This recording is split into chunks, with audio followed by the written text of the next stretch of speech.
just to prove the weather isn't always sensational in paradise. It's a pretty wet old day today, but I don't care. I got myself some $39 Beefeater gin at Liquorland in Smithfield. I could have got it up here, but I thought, oh look, just to make it easy, I bought it near the Coles there, and got a bit of shopping done. Got friends to drop me off at Smithfield and deliver more stuff to my new home. But I'm still checking the internet at my holiday home in Trinity Beach. I've still got a week or so here. I'm not going to sleep here anymore though. I've definitely made the move. The bus trip was an absolute delight today compared to what I've had to put up with. There was a gang of 10 kids, and they're around at 15 years of age, terrorising passengers on a number of trips that I've taken in the last week. People at this Liquorland, I was talking to the guy behind the counter there, and he said, yeah, there's been a lot of dodgy people coming up to the beaches since there's been free travel, and he thinks it's a bad thing in that respect. It's attracting the wrong type of person, so there may be some truth to that.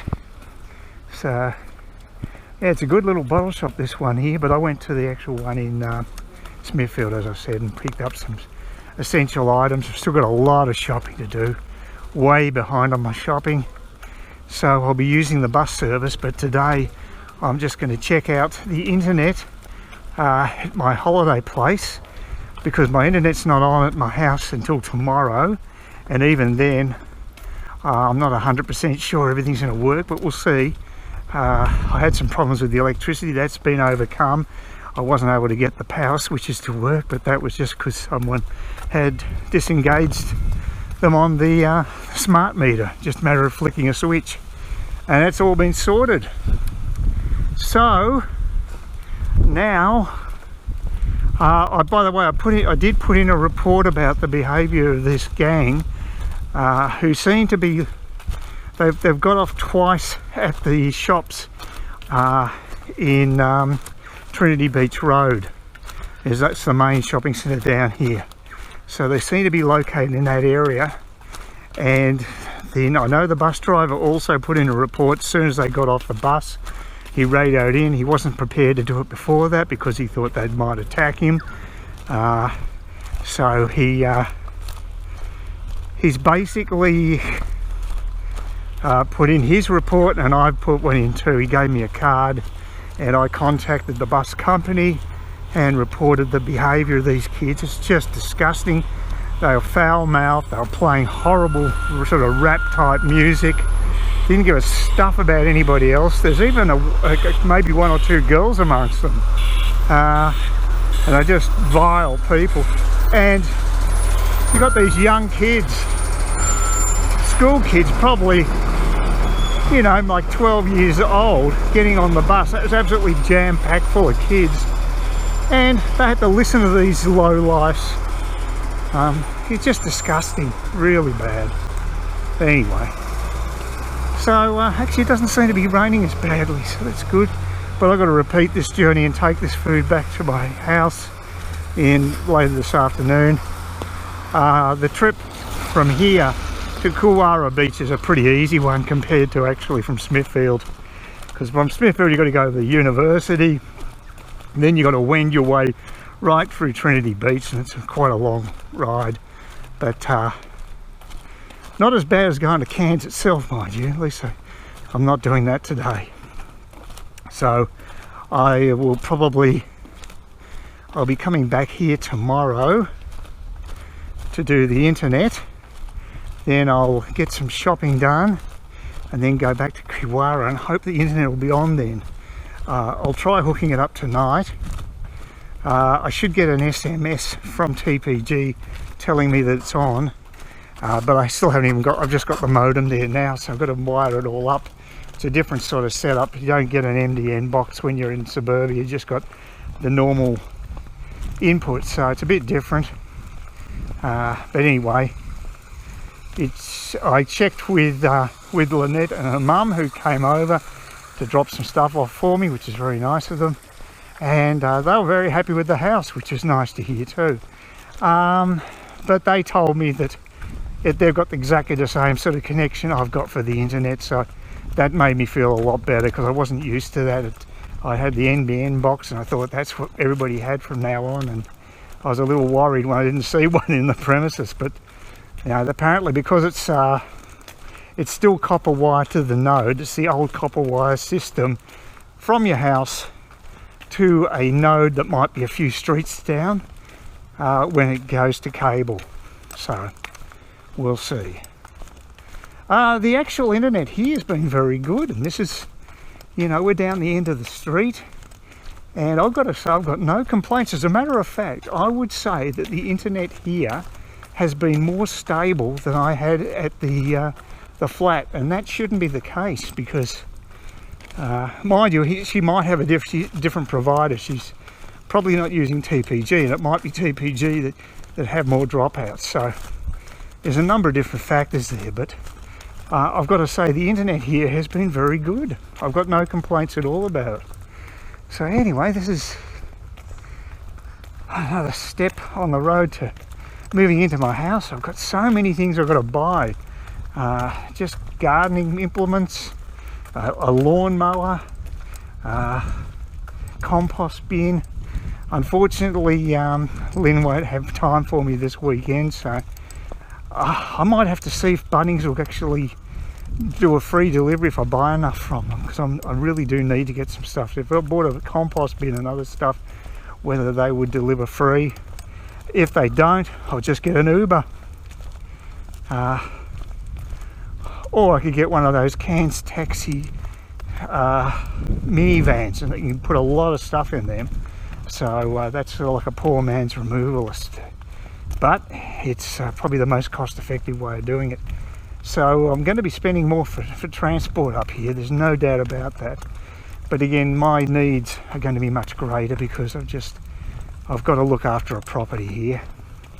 But anyway, we'll see how it all pans out. Hopefully I'll meet some other people who can maybe help me out with lifts and things, and neighbours and what have you. Tammy seems like a nice person, you never know, she might be able to help me out. But you know, I just got to get my name, get known around the area, I guess, introduce myself, and the agent said they were a nice group of neighbours, so I'll have to start getting out and about, I think. Oh, it's a pretty crappy day today, very wet. Oh, it's interesting, oh no, I was going to say the sold sign has gone off, but it hasn't. That'd be something real estate agents would desperately hang on to. I'll probably just miss the bus. I'll just want to see when it's running. I think I've pretty well stuffed everything up. But I haven't got the internet on today, which is a bit annoying, because I was hoping they'd do it early. Supposedly got TPG today. I think the modem's all okay. I've set it up. I think that should work fine. That dog always barks every time I'm walking. They're not used to people walking, they're used to cars. And there was a bit of barking last night, but it was a pretty quiet night. It was my first night, and I've got to say, very quiet around here. No complaints whatsoever. Eerily quiet, I will almost say. So yes, I hooked up the washing machine today, and bloody leaking. The damn thing's leaking. I absolutely botched it. My mind was somewhere else. I kept having to switch the hoses, because I kept putting the wrong. I had two hot water hoses, and I remember one of them was crap. So I put on the wrong one, of course, and I put it on the wrong connector. So I had to swap everything around. So it was a total balls up. But I did get a wash done. The only trouble is it leaks so much. I had to keep using my mop continually to keep down the flow of water. So the one thing that did work, was most worried about, was actually the wastewater pipe. I'd never had to fit one of those before, and that worked perfectly okay. I just had to basically tighten it up with a screw, and it seems to be holding okay. And it's got its own little hole for that one too, so it's quite a neat little arrangement for the washing machine in that respect. So that's good. And I got through the wash okay, just a very small wash to test it. But I don't know, I might have to tighten up those connectors, because there's definitely water flowing out from the taps. Maybe I just have to, or maybe just get one of the tradies, many tradies will be coming around to give it a bit of a push it even harder, and hopefully create more of a seal. Well, the other weird thing about this place, it was these quirky things. I can't get my big screen TV going. I've no idea what the problem is there. I'm going to buy some AA batteries, and hopefully it's just something to do with the remote control. So that's weird. The other thing that's weird is that the plugs for the sink, they're just not well made. They don't seal the hole, and you lose the water. It's the shower. I had hot water, but I had to keep turning it up continually. This is on the ensuite, and so the shower was okay. The shower head, ordinary sort of shower head. I'd rather get a new one. Yeah, you know, I mean, I've had worse showers overseas, but it certainly wouldn't be one of the best ones I've had by any stretch. Pretty ordinary shower. I'll try the other one tomorrow morning. I've got a choice of two after all. But I'm planning on totally renovating the ensuite anyway, so it won't really matter. So much work to be done. Oh, it's it's pretty full on. Now, hopefully this hasn't been defaced. If there's a schedule at all here. You know, there is. Oh yeah, there's bugger all. Yeah, it's so quiet here. So what we got there? 10:12, 10:42. Yeah, that's the one I thought. Come on. Oh. There we go. Oh, 10:42. That'll be around in about 5 minutes. So. And then another 5, be about 10 minutes before the actual bus comes back. Please consider subscribing to my channel if you think there's anything there of use to you, or entertainment or whatever. And either do that or give me a thumbs up, or if you're feeling really energetic, do both. That'd be great.